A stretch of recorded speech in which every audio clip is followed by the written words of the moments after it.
இந்த எலக்ஷன் ஓட்டு போடுறதுக்கு முன்னாடி இந்த யூடியூப், சோசியல் மீடியாலாம் உட்காந்துக்கிட்டு, ஓட்டுன்னா என்னன்னு தெரியுமா? ஓட்டு உரிமைன்னா என்ன தெரியுமா? ஜனநாயகம்னா என்ன தெரியுமா? அரசியல்னா என்ன தெரியுமா? ஐடியாலஜினா என்ன தெரியுமான்னு சொல்லிட்டு, என்னமோ அரசியலே இவனுங்க தான் வந்து கண்டுபிடிச்சு, கரைச்சு குடிச்ச மாரி வந்து பேசிட்டு இருப்பானுங்க.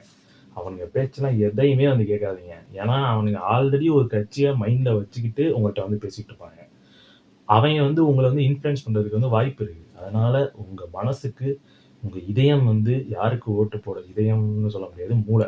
மூளை வந்து எதுக்கு ஓட்டு போட சொல்லுது அப்படின்னு ஜென்யூனா நீங்க யோசிச்சு பார்த்து, அவருக்கு வந்து நீங்க ஓட்டு போடலாம். ஓட்டு போட்டிருந்தீங்கன்னா கூட சந்தோஷம் தான். ஸோ இந்த வீடியோல நம்ம என்ன பார்க்க போறோம் அப்படின்னு வந்து பார்த்தீங்கன்னா, ஓட்டுன்னா என்ன? அது யாருக்கு வந்து போடலாம்? எந்த ஐடியாலஜி வந்து நம்ம வந்து சூஸ் பண்ணலாம்? அப்படின்னு சொல்லிட்டு நம்ம வந்து பார்க்க போறோம். என்னமோ அரசியலே இவனுங்க தான் வந்து கண்டுபிடிச்சு, கரைச்சு குடிச்ச மாரி வந்து பேசிட்டு இருப்பாங்க. அவனுங்க பேச்செல்லாம் எதையுமே வந்து கேட்காதீங்க. ஏன்னா, அவனுங்க ஆல்ரெடி ஒரு கட்சிய மைண்ட்ல வச்சுக்கிட்டு உங்கள்ட்ட வந்து பேசிட்டு இருப்பாங்க. வாங்க வீடியோக்குள்ள போலாம். உங்களுக்கு ஓட்டு போடுங்க, இவங்களுக்கு ஓட்டு போடுங்க, இப்படி ஓட்டு போடுங்க, அப்படி ஓட்டு போடுங்க. அதெல்லாம் நான் சொல்ல போறதில்ல.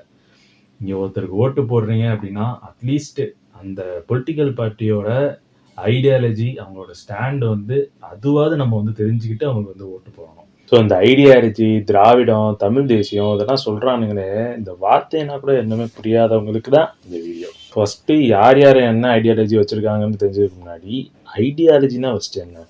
எதுக்கு வந்து இந்த ஐடியாலஜி? ஏன் ஐடியாலஜி இல்லாமல் ஒரு லீடர் இருந்துட முடியாதா? அப்படின்னு சில பேர் கேட்பாங்க. ஐடியாலஜி இல்லாமல் ஒரு லீடர் வந்து இருக்க முடியாது, இருக்கக்கூடாது. இப்போ உங்களே நீங்கள் எக்ஸாம்பிளாக வச்சுங்க. நீங்கள் வந்து ஒரு கட்சி ஆரம்பிக்கிறீங்க. உங்களுக்கு கீழே வந்து ஒரு கூட்டம் வந்து ஒரு 50 பேர்னு கூட வச்சுங்க. சிம்பிள் கொஞ்சம் கூட வச்சுங்க. 50 பேர் இருக்காங்க. அந்த 50 பேரை நீங்கள் எப்படி வந்து அவங்கள கைட் பண்ண போகிறீங்க? உங்களோட தாட் ப்ராசஸை எப்படி அவங்களுக்கு வந்து ட்ரான்ஸ்ஃபர் பண்ண போகிறீங்க? எப்படி அவங்கள வந்து ஒரு எய்மை நோக்கி எந்த ரூட்டில் வந்து ட்ராவல் பண்ண வைக்க போகிறீங்க? ஸோ இதுதான் வந்து ஐடியாலஜி. அது வந்து ஒரு தாட் ப்ராசஸ்ஸு. அதை டெவலப்மெண்ட்டை நோக்கி இருக்கணும், ஒரு ப்ரொடெக்ஷனை நோக்கி இருக்கணும். ஸோ அதுதான் வந்து ஐடியாலஜி. இங்கே ஒவ்வொரு கட்சிக்கும் ஒவ்வொரு ஐடியாலஜி வந்து இருக்குது. அது அவங்கவுங்களுக்கு ஏற்ற மாதிரி அவங்கவுங்க ஐடியாலஜி வந்து வச்சுருக்காங்க. ஐடியாலஜி இல்லை அப்படின்னா அங்கே வந்து பர்பஸ் இருக்காது. ஜஸ்ட்டு நீங்கள் ஒரு போஸ்ட்டில் இருக்கீங்க, ஜெயிச்சிருங்கன்னு கூட வச்சுக்கோங்க. ஒரு போஸ்டிங்கில் வந்து இருக்கீங்க, போஸ்ட்டில் உட்காந்துட்டு நீங்கள் வந்து போயிட வேண்டியது அவ்வளோதான். ஆனால் நீங்கள் ஐடியாலஜி அப்படின்னு ஒரு லீடருக்கு வந்து இருந்துச்சு அப்படின்னா அதுக்கு ஒரு பர்பஸ் இருக்கும். அந்த பர்பஸ்ஸு அவருக்கு பின்னாடி வர எத்தனையோ ஜென்ரேஷனுக்கு அது ஷிஃப்ட் ஆகி அது ஒரு நல்ல சொசைட்டியாக வந்து பில்ட் ஆகும். ஸோ அதுக்கு தான் ஐடியாலஜி வேணும்னு சொல்கிறது. கட்சி பேர்லாம் வந்து சொல்ல போகிறதில்ல. நான் ஒவ்வொரு ஐடியாலஜி சொல்லும் போது அது கீழே வந்து என்னென்ன கட்சிகள் வந்து வருதுங்கிறது உங்களுக்கே வந்து ஆல்ரெடி தெரிஞ்சிருக்கும். தெரிஞ்சவங்க நான் முன்னாடி சொன்ன மாதிரி நீங்கள் வந்து இதை பார்க்கணும்னு அவசியம் கிடையாது. நான் அட்லீஸ்ட் திராவிடன் சொல்கிறீங்க, தமிழ் தேசியம்னு சொன்னீங்க, இதெல்லாம் என்னடா அப்படின்னு கேட்குறவங்களுக்கு நான் சிம்பிளாக பேசிக்காக தான் நான் சொல்கிறேன். இதை தாண்டி இதுக்குள்ளே வந்து நிறையா இருக்குது. இப்போதைக்கு நான் அதை பேசிக்காக சொல்கிறேன். திராவிடம்ன்ற வேர்டை வந்து நீங்கள் கேள்விப்பட்டிருப்பீங்க. இதுக்கு நிறைய பேர் நிறைய எக்ஸ்ப்ளனேஷன் வந்து கொடுப்பாங்க. ஆனால் பேசிக்காக என்ன அப்படின்னா, சவுத் இந்தியன் லாங்குவேஜஸ், தமிழ் லாங்குவேஜில் இருந்து பிரிஞ்ச தமிழ், தெலுங்கு, மலையாளம், கன்னடம், துளு, இந்த லாங்குவேஜஸ்லாம் ஒன்றா சேர்ந்து இருக்கிறதா திராவிடம். ஸோ இந்த சவுத் இந்தியன் லாங்குவேஜஸ் பேசுகிற இந்த மக்களோட ப்ரொடெக்ஷனு, அவங்களோட டெவலப்மெண்ட்டு, அவங்களோட நீடு, அவங்களுக்கு ஏதாவது பிரச்சனை வந்துச்சு அப்படின்னா அதை எதிர்த்து கேள்வி கேட்குறது. ஸோ இதுதான் வந்து திராவிடியன் ஐடியாலஜி. ஸோ இதுதான் பேசிக்கான திராவிடியன் ஐடியாலஜி. இதோட ஒன்றா சேர்ந்தது தான் வந்து பெரியாரோட கொள்கை.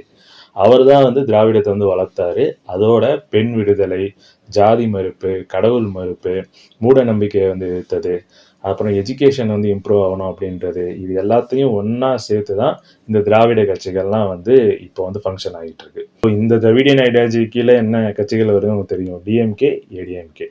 ஸோ இவங்க ரெண்டு பேருக்குலேயும் ஒரு டிஃப்ரென்ஸ் வந்து இருக்குது. டிஎம்கேயை பொறுத்தளவுக்கு ஐடியாலஜிஸை ரொம்ப ஸ்ட்ராங்காக வச்சு அவங்க ஃபங்க்ஷன் பண்ணுறாங்க. ஆனால் ஏடிஎம்கேவை பொறுத்த வரைக்கும் அவங்க எம்ஜிஆர் அப்படின்றவரோட கரிஷ்மாவை மட்டுமே அதிகமாக அதில் ஃபோக்கஸ் ஆகி அதில் வந்து டெவலப் பண்ணது தான் இந்த வந்து கட்சி.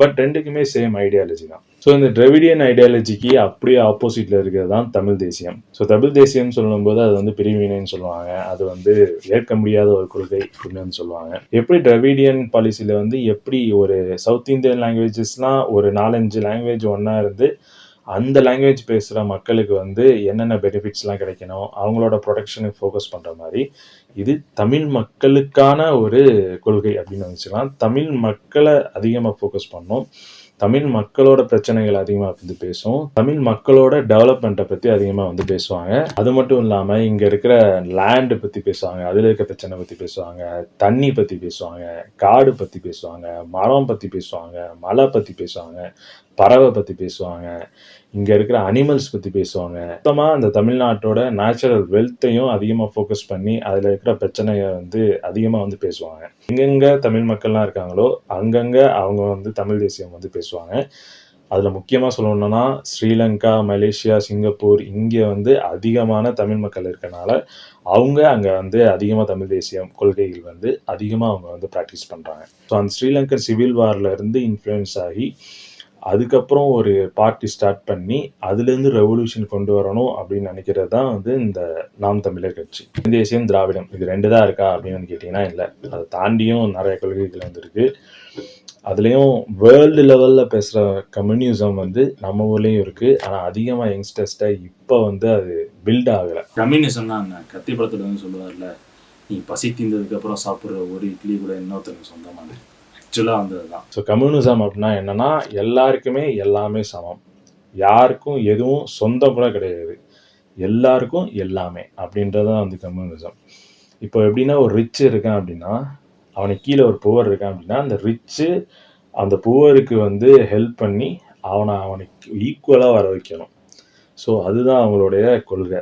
உனக்குன்னு ஒன்றுமே கிடையாது, எல்லாமே எல்லாருக்கும் அப்படின்றத அந்த கம்யூனிசம். ஸோ இவங்க அதிகமாக ஃபோக்கஸ் பண்ணுறது வந்து புவரு, ஒர்க்கர்ஸு, அவங்களோட பெனிஃபிட்ஸ் வந்து அவங்களுக்கு கிடைக்கணும் அப்படிங்கிறதுக்காண்டி இவங்க வந்து நிறையா போராட்டம் பண்ணுவாங்க, அவங்களோட வெல்த்துக்காக வந்து அதிகமாக வந்து பேசுவாங்க. ஸோ அதான் வந்து கம்யூனிசம். வந்து இந்த தமிழ்நாட்டில் அதிகமாக வந்து ஸ்ட்ராங்காக இருக்காங்க. பட் அதை தாண்டி கேரளாவில் வந்து நீங்கள் அதிகமாக ஸ்ட்ராங்காக இருக்கிறத வந்து பார்க்கலாம். எப்படி வந்து டிராவிடியன் வந்து 4 லாங்குவேஜஸ் ஃபோக்கஸ் பண்ணி அவங்களோட ப்ராஃபிட்காக ஒர்க் பண்ணுதோ, அதே மாதிரி எப்படி ஒரு தமிழ் தேசியம் வந்து தமிழ் பீப்புளுக்காக ஒர்க் பண்ணுதோ, அதே மாதிரி அவங்கவுங்க கேஸ்டோட டெவலப்மெண்ட்காகவும் அதுக்காக ஒர்க் ஆகிற சில கட்சிகள் வந்து கேஸ்ட்டை பேஸ் பண்ணி கட்சிகள் வந்து இருக்குது. அதே மாதிரி மதத்தை பேஸ் பண்ணியும் கட்சிகள் வந்து இருக்குது.